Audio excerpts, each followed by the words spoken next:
Hi, I'm Kevin Hicks and welcome to my YouTube channel, The History Squad. And to this, the part 3 of our spin-off series about logistics during the 100 Years' War. Now, if you've missed any of our previous episodes, you can find the playlist in the description. Yeah, so U-bows and arrows, that's what it's all about. But I'm going to just very quickly cover the bow because this is more about the logistics of the arrows. This bow, my favourite, my old faithful, made of a single piece of yew. Heart and sapwood. The strings, they were made of hemp, linen.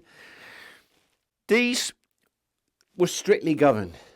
If you look at Richard III's reign, I think it was 4 bow staves were brought in as tax on 1 ton of wine, 1 barrel of wine. And it was the guilds of bowyers and fletchers, they were very strict about the quality, because let's face it, the last thing you need when you're facing the enemy is to draw a bow and it snaps first time. Yeah, so this was a whole industry. Now the bows, because they're not as great in number as the arrows, they're not such a problem. I mean, they used to import the yew from all over Europe, and it was a great trade. So I'm going to turn to the arrows. This is the business that's often lost and forgotten in the films. A single arrow. Let me bring it closer so you can see. The nock, where the string goes, has to be reinforced with a piece of cow horn. Look at the way the fletchings are actually glued on and they are tied on. It's called a whipping there. Yeah, this is one of my old arrows. The fletchings, by the way, are from the goose. And they used to be as a tax for the peasantry. They got no money, so they could bring so many goose feathers as a tax. The arrow shaft, aspen or ash, and then a steel or iron tip. That's a bodkin. Interestingly, what I found out is the best places to get these was Staffordshire, Gloucestershire, Oxfordshire, good iron-producing counties in the Midland. So, the man who puts the arrow together, the fletcher, the arrowsmith, they were all over England. They were all over Wales. And they were very important people when you put the whole thing together. But then they had to be bundled. This is a sheaf of arrows that's not been sleeved. A sheaf of 24 arrows. These have been painted. They are all ready to go. So your village would be commanded maybe to make 20 sheaves. The sheriff, who's in charge, he will come round and he will order, and they will be paid for.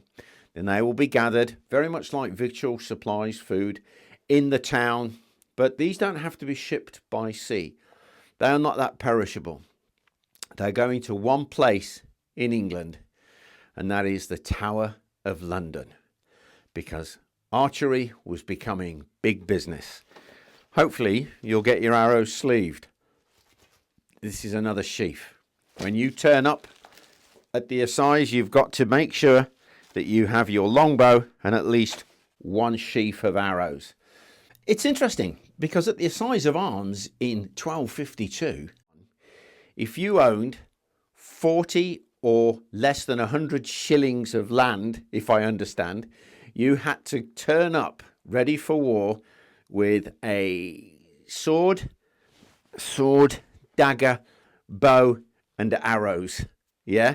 So it was becoming law that the bowmen would have to do these things. Now, if we look at what was actually stored in the Tower of London, just for the Cressy campaign, yeah, there were problems. I've been reading about how in London they needed 500 bowmen. But when they turned up, the captains had a problem with these bowmen because many of them weren't fit. Yeah, so there were bans on bowmen going abroad unless they had a license. Also, there were bans on exporting bows and arrows because they didn't want the French to catch on with the idea. But if you look, Edward III, for his Cressy campaign, had 7,700 bows stored in the Tower of London and 130,000 sheaves of arrows. So you actually had a person to look after these. And I learnt this at Warwick Castle, that they would turn the arrows. Yeah, rotate them so they didn't warp. Henry V in 1413 was Nicholas Minot. He was the keeper of the king's arrows.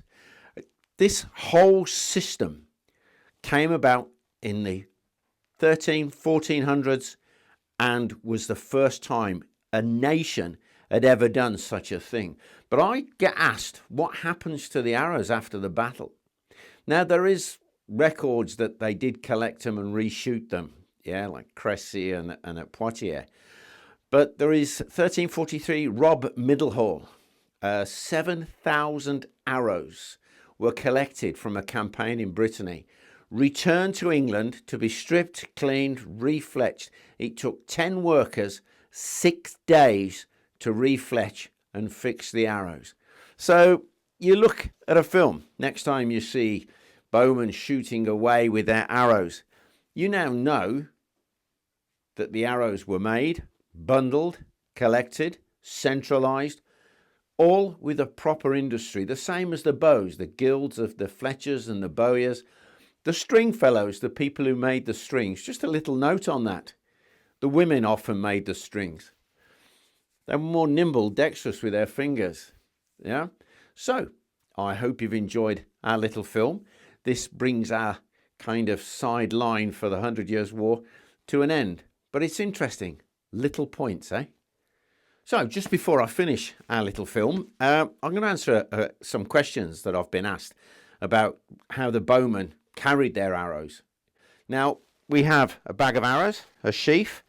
You can carry them over your back like Robin Hood, like you would do in a quiver. Or, like I do, you can bundle them just at the back of your belt on your spine. But what I often do is I take a sheaf of arrows, take the spacer out, and I literally shove them in my belt. And I like that. That suits me fine. Sometimes across my belt, across my back, sometimes just in my belt. But one of the questions was, do they stick them in the ground? Now, I've seen lots of drawings, medieval drawings of bowmen, and there are arrows on the ground. Personally, I don't like that. Because what if you've got to run? What if you've got to move? Yeah. Now, these are little questions, but they all build up, don't they? What did the bowman carry? Well, he carried 48 arrows into battle. When he turned up for his muster, only 24. So, I hope these have answered your questions. Just to clarify that one. Yeah, I've seen pictures of the bowman with the arrows on the floor or stuck in the ground. But personally, as somebody who shot thousands upon thousands of arrows, I don't like doing that. I like them in my belt. I like them to be comfortable. Well, I hope you enjoyed that film. And if you did, please give it a thumbs up. Yeah.